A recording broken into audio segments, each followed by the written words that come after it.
I'm Chuck Ehrlich. I'm the lead author of the Lipedema and Lymphedema Nutrition Guide, and I'm also the publisher of the guide, and I'm not doing drugs.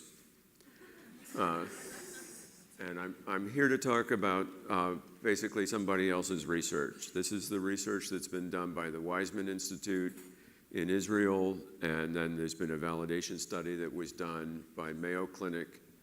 And what makes this research exciting is this is the first really big data research that we've had on nutrition. And it's very interesting to contrast this to Marion Nessel's book on the corruption of much of the nutrition research that we've been receiving so far. So that much of the research has been skewed in one way or another. And nutrition research is difficult, so much of it has also relied on small sample sizes, which is another limitation.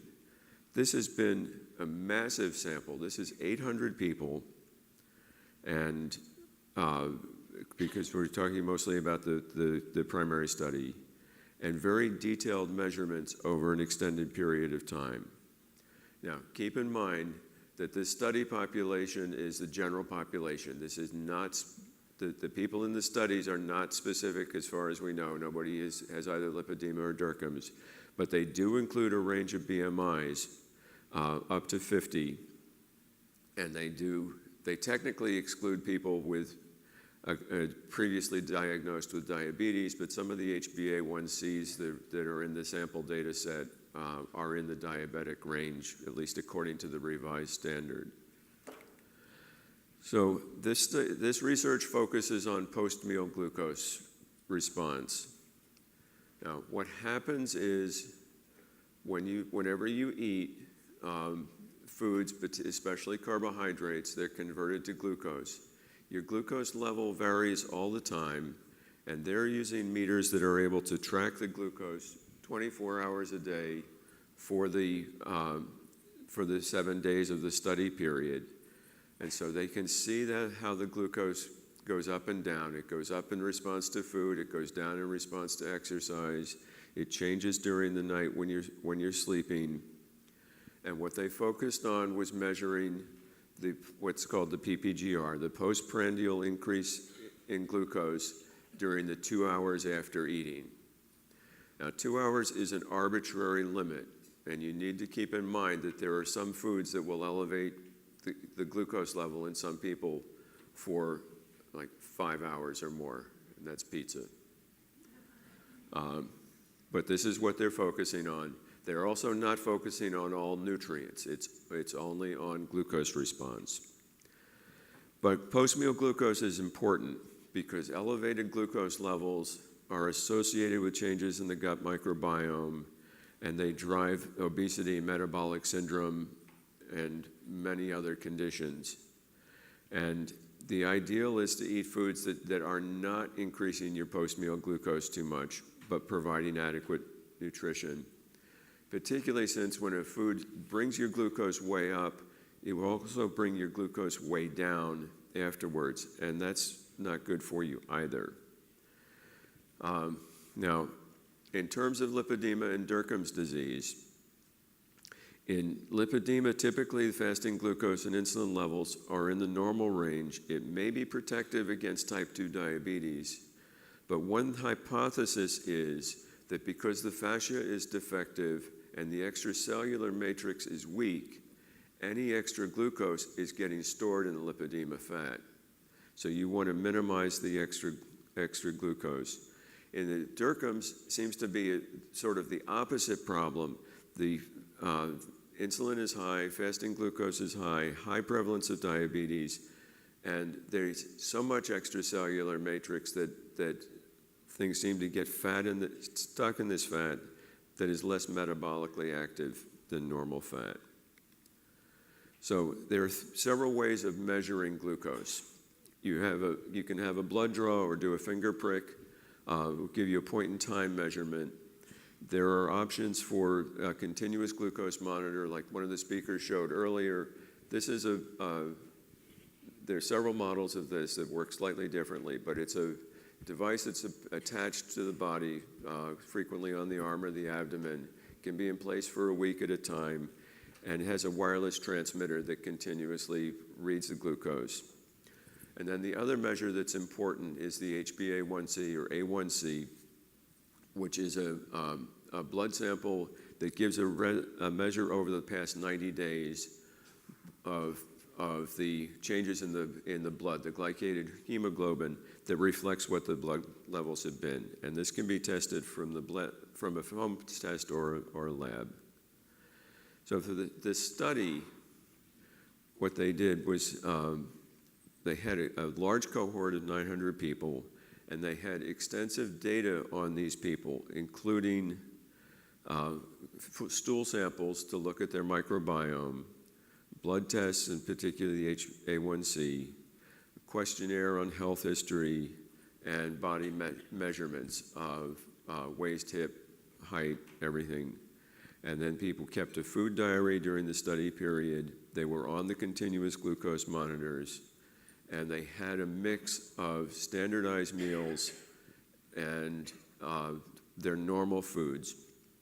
And the study is oriented around taking this cohort, building a machine learning model that will predict personalized glucose response, and validating that model and being able to use that. We're not going to talk so much about that side of it.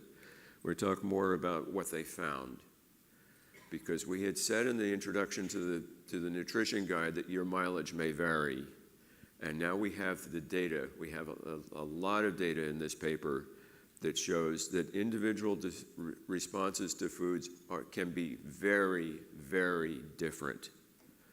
So if you look at the left-hand graph of how people respond to bread, you can see that for some people the response is pretty much flat. For other people, it goes up very sharply. If you look at the center graph, you can see two different people, how they respond to glucose and bread. And so one goes up and one doesn't, but the other responds differently to the other food. And then the right-hand graph, these are banana and cookies, which for one person, the banana raises their glucose, and for the other person, the cookie raises their glucose. So there's a big variation. Individual responses to food, your individual responses to food combinations are consistent. And this is the good news, you are consistent over time. It will change gradually, particularly as there are changes in the gut microbiome if you're eating foods that cause a shift there. But your best predictor is the way you have responded in the past. But if you look at these, if you have any background in statistics, and you look at you're looking at graphs of how people respond to things, and you're used to seeing a bell curve or a Poisson distribution or a normal distribution, these aren't. Look at the left-hand graph of the way people respond to a standardized quantity of glucose. This is pretty flat. There is not really a one-size-fits-all description. There is a lot of variation, and the variation corresponds to, in some cases, people on the left-hand side are basically not getting a glucose response, a big increase in glucose, whereas people on the right side of that graph are getting the glucose elevated quite highly. And similarly for bread and butter, but also notice that by adding butter to bread, it changes the shape of the curve and it brings it down for many people. And fructose is really interesting because fructose is only small quantities of fructose can be metabolized in the small intestine and used to raise blood glucose immediately. Much of the fructose goes to the liver and gets converted to fat. But some people seem to have a very, very high glucose response to fructose at a postprandial glucose of 70 in their units on the right-hand side there. And this is important because fructose is half of sugar is fructose. sugars or sweeteners that are high fructose corn syrup based have 55 to 90% fructose. So some people are very sensitive and really respond to that. And the averages hide the variation. And I know this chart is hard to see, but there are large error bars on those graphs that show for some people there are foods that will really raise your glucose a lot. And there many of the ones that we've listed as foods to be limited or avoided in our guide. So there are many factors that affect postprandial glucose. And this study is looking at, this study is not looking at genomics, which is the other thing that influences it. It would be interesting to get all that tied in. But they are looking at what's in the meal. They're looking at behavioral factors like time from sleep, and they're looking at a number of different microbiome factors, the relative presence of different types of microbes.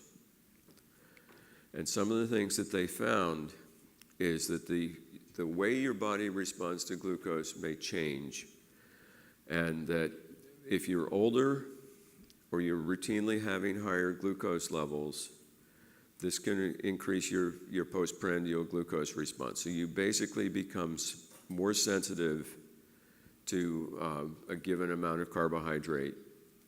And so if you're tracking this, the one part of this you can change. Changing your age is tough, but you can bring your HbA1c down below 5.5, which will help reduce your glucose sensitivity. So one of their insights is that the quantity of carbohydrates increase the glucose response. This is sort of a no-brainer, but also the meals that are higher in carbohydrate increase the glucose response more than meals that have smaller amounts of carbohydrate.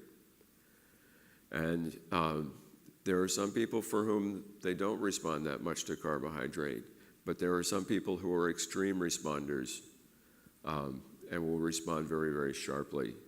As you can see in the center bottom graph, if you look down around the lower right corner there.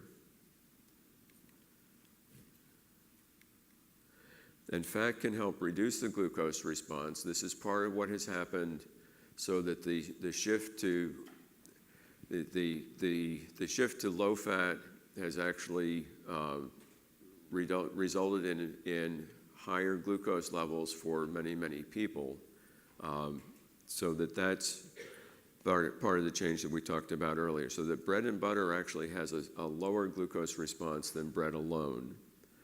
Now, it can also prolong the glucose response, but this is one of the changes. And salt may increase the postprandial glucose response. So a high salt meal is more likely to raise your glucose more than a meal that doesn't have much salt. And meal timing can matter, so that eating more, you're less glucose sensitive earlier in the day, and as it gets to be later in the day, you respond you're more sensitive to glucose. And this is very interesting, particularly in conjunction with the other research that shows that trying to extend your overnight fast to at least 12 hours has benefits, so that you want to eat your meals on a routine schedule, not eating continuously, and giving your gut a full 12 hours to empty and recycle overnight. And applying this research there's not too much that's really directly actionable. There is some more information in Siegel's book on personalized diet. Talks a little bit about it. They offer a day 2 system where they will take a stool sample in your data and analyze it. I have very limited experience with that, and so far have not found it to be hugely useful. This all reinforces everything you're hearing, that it's really finding what works for you. All of these findings are consistent with what we have said in the nutrition guide. And we do recommend that you avoid the processed foods because of the high sugar, salt, and food additives. And we also recommend avoiding gluten because so many people are sensitive to it in one way or another. And then we've got some research going on with Dr. Wright. Here are some resources, including the papers that I've talked about. And here is my contact information. And I think I have a few minutes. I'd be happy to take questions. You finished up a moment before I thought you would. As I'm challenging here, let's see. Got one here. Got one question is how can we get this test, the test that you were referring to earlier, how can we get this done for ourselves? Earlier in the presentation, you were talking about, very early in the presentation, you were talking about some testing. Okay. I'm having a blank moment myself. All right. In terms of glucose measurements? Yes. Okay. Point-in-time glucose measurement is either a lab test that can be done by a blood draw, or you can buy an over-the-counter finger prick device and test strips to do spot testing of glucose levels. Continuous glucose monitoring, it's a device that you attach to the skin with an inserter, and there's usually also a second transmitter that works with it. This is currently a prescription device in the United States, and it's a couple $100. But if you're interested in doing it, there may also be ways to buy it. The HbA1c can be tested as a lab test, or there is a different finger prick device and different test strips for doing home HbA1c testing. And then how about the PPGR to specific foods?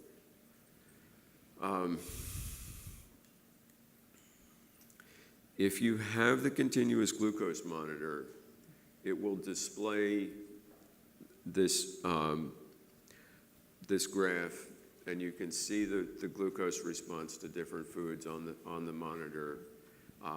You may be able to get software with it that will quantify the area under the curve that's in blue here on the lower part. But that will be the best indicator. Otherwise, you can follow the procedure that's in the personalized nutrition book, which will help you in terms of when you need to sample if you're sampling with a finger stick. Okay. And that's all the questions we have for you, Chet. Thank you so much for your presentation. Right.